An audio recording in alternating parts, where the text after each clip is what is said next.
sana saya mendapatkan banyak ilmu tentang literasi, numerasi, dan kombel atau kelompok belajar.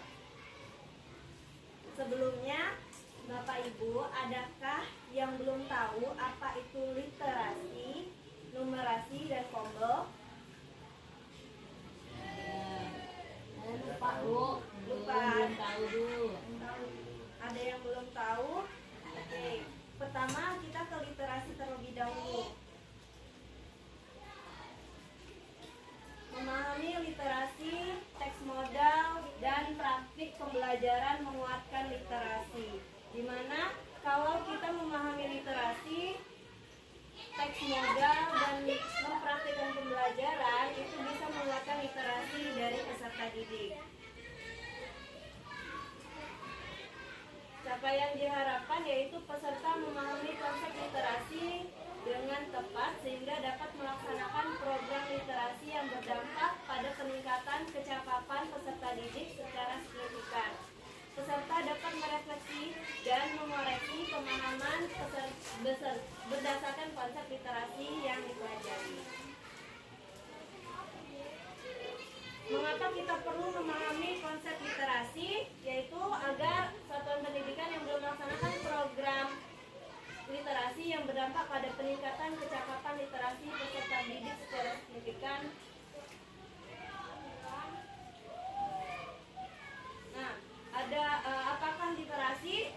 Literasi itu setiap kelompok peserta mendapatkan satu pernyataan. Bapak Ibu, apakah literasi tidak hanya baca tulis? Menurut Bapak Ibu, tepat atau tidak tepat? Tidak tepat. Kurang tepat. Kurang tepat. Belum tepat. Belum tepat. Kok dibuang sih, Du? Literasi tidak hanya baca tulis. Tepat atau tidak tepat? Ya. Ya. Oke, kita lihat jawabannya ya. Ya. Ya, salah. Ya.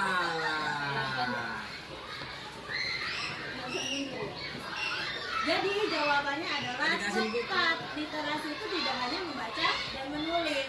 Dalam pengertian sempit, yaitu mengeja, membaca dengan fasih, dan keterampilan menulis yang mekanistik. Itu literasi adalah kemampuan dan praktik seseorang dalam memahami, menganalisis, merefleksi informasi dalam teks.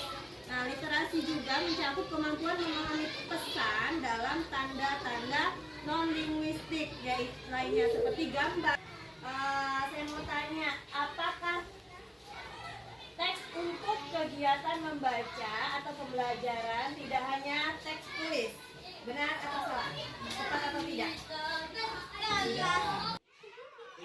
Teks untuk kegiatan membaca atau pembelajaran tidak hanya tentang teks tulis. Ini tepat atau tidak tepat? Tepat. Tepat. Ya, kita lihat jawabannya.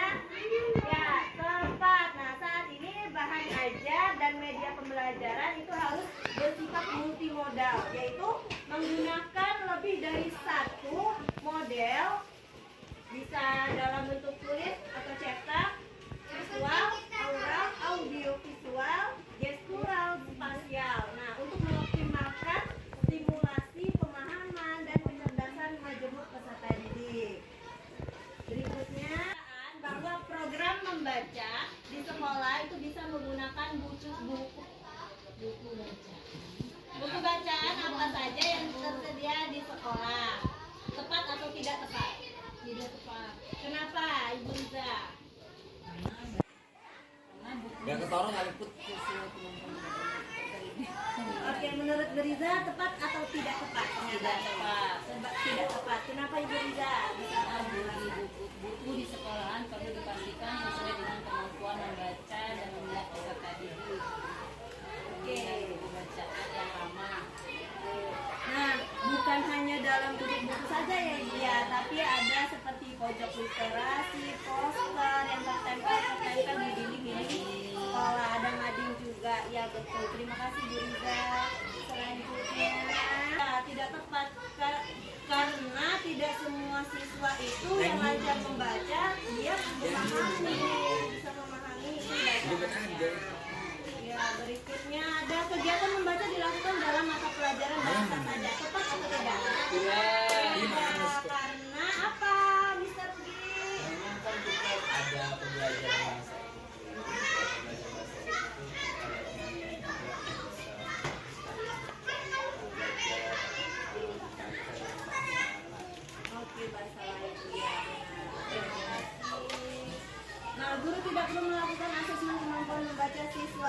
berkala. Tepat atau tidak tepat? Tidak tepat. Berikutnya, iya. Nah, di sini peran guru. Ada peran peserta didik. Ada segitiga mengerucut ke bawah dan mengerucut ke atas. Untuk yang mengerucut ke bawah ini yaitu peran guru, di mana pemodelan guru, selanjutnya instruksi bersama, lalu praktik terbimbing, dan yang terakhir itu praktik mandiri. Sedangkan peran peserta didik di sini mandiri, kolaborasi, dan pengajaran.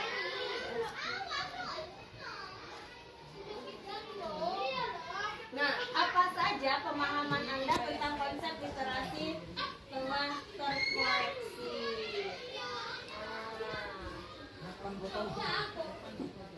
Setelah pemaparan materi diskusi tentang konsep literasi, adakah pemahaman Ibu atau Bapak yang berubah? Ada. Ya, apa tadi yang banyak mengira itu tidak tepat, ternyata tepat. Literasi tidak hanya di bahasa Indonesia, Bu. Nah, iya benar Pak. Jadi semua mata pelajaran itu ada literasinya. Literasi bergambar.